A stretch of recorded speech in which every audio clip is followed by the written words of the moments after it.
New models arrive fast. We test what actually works. Then turn it into a workflow you can use. Tensor Alchemist.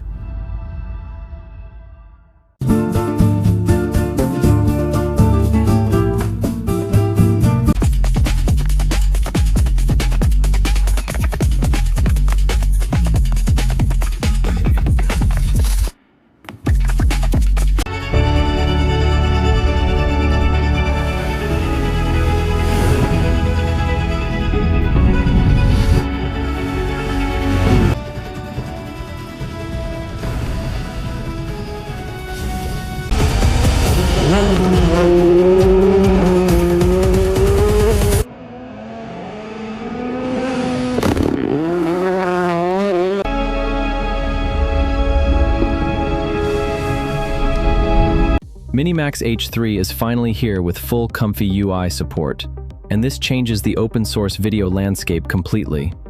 I already covered the technical details and compared Minimax H3 with LTX 2.3 in my previous video, so I won't repeat all of that here. If you haven't watched that comparison yet, make sure to check it out. Instead, let's jump straight into how you can run Minimax H3 locally, even with just 8GB of VRAM and 32GB of system RAM. Now that 32GB of system RAM is important.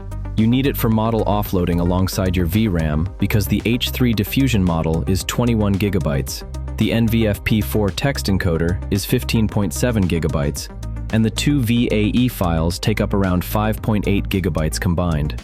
That immediately raises a serious concern. Will all this offloading cause heavy SSD swapping? In my testing, ComfyUI's dynamic memory management handled it far better than I expected. As you can see here, I didn't observe significant SSD activity from swapping during generation. This is the live generation of the 15-second clip you saw at the beginning, and I'll include the full, sped-up generation process at the end of the video. Before launching ComfyUI, make sure you have a compatible Python version installed. I'm using Python 3.12. Newer versions may cause compatibility issues, so keep that in mind. Next, make sure you have a CUDA version that properly supports your GPU. I'm using an RTX 5060, which is a Blackwell GPU with CUDA 13.2. You also need the correct PyTorch build. Go to the PyTorch website, click Get Started, and select the appropriate options for your system. These are the options I used, but yours may be different depending on your GPU, PyTorch build, and compute platform. Once you've selected the correct options, copy the command generated by the website. Go to your ComfyUI installation directory, click the address bar, type cmd, and press enter. Paste the command into the command prompt window and press enter again. Next, make absolutely sure that ComfyUI is up to date because support for Minimax H3 was added only a few hours ago. If you're using the portable version, open its installation directory and go inside the Update folder. You'll find two update options here. I used this option because I'm running the ComfyUI nightly version. If you're using the stable version, use this updater instead. To be fully transparent, I haven't personally confirmed whether the current stable build supports Minimax H3. The update may take some time, so don't close this window until the entire process is complete. Once the update finishes, launch ComfyUI and drag and drop the Minimax H3 workflow into the ComfyUI window. I didn't build this workflow entirely from scratch. It's a lightly modified version of the official workflow.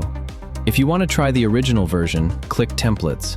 You should see 3 Minimax workflows here, but only if ComfyUI has been updated properly. This is the official Minimax H3 text-to-video workflow, and this is my modified version. Here you'll find links to all the required models, along with their correct storage locations. Now this part is important. Under both the diffusion models and text encoders sections, I've included 2 model options. You only need to download one model from each section. If you have an Ada Lovelace GPU, such as an RTX 4060, or a Blackwell GPU, such as an RTX 5060, download the FP8 diffusion model for a speed boost. The tensor cores in these GPU generations can take advantage of FP8 operations. If you have an older GPU, the INT8 model may be a better fit. For the text encoder, download the NVFP4 version only if you have a Blackwell GPU, such as the RTX 5060. Otherwise, use the INT4 version. The video and audio VAE files go inside the VAE folder. Your chosen INT8 or FP8 diffusion model goes inside the diffusion models folder. The Qwen3VL32B text encoder goes inside the text encoders folder. If you're unfamiliar with these locations, open your ComfyUI installation directory, go inside the ComfyUI folder, and then open the models folder. These are the three folders where you need to place the downloaded files. Back inside the workflow, these are the 4 loader nodes where you need to select your models. Make sure every model has been selected correctly. Here is where you enter your prompt. Next to it, you have the sampling and the decoding section. I used the same seed for all my generations and set Control after Generate to Fixed. You can change this setting if you want ComfyUI to use different seeds between generations. The default sampler included with the workflow is Res Multistep, and I used it for every test. The scheduler is set to Simple, and the step count is set to 20. This control sets the duration of the generated clip. Inside the resolution selector, you can choose your aspect ratio and then set the target megapixel value. Directly below it, you'll find a reference table showing the actual output resolution associated with each megapixel value. These are the generation times I recorded, first using the INT8 model and later using the FP8 model once it became available. For my first full generation, I set the duration to 15 seconds and selected 0.6 megapixels. According to the size settings reference table, this is the corresponding output resolution. I clicked Run, and within a few seconds, I got the dreaded out-of-memory error that we 8GB VRAM users are constantly fighting. I then reduced the target to 0.5 megapixels, giving me a resolution of approximately 540p, and clicked Run again. Just like before, I received another out-of-memory error. Finally, I selected the recommended 0.4 megapixel setting, which produces a resolution of 864 by 480, or 480p, and started another generation. This time it worked. So, on my 8GB VRAM system, Minimax H3 can generate a full 15-second clip, but at that duration, I had to limit the resolution to 480p. For 10-second clips, I was able to generate at approximately 540p. For 5-second clips, I could reach approximately 720p. I performed my initial tests with the INT8 model because the FP8 version wasn't available at the time. Once the FP8 version was released, I loaded it, set the weight type to E4M3FN, enabled Sage Attention, and achieved significantly better generation times.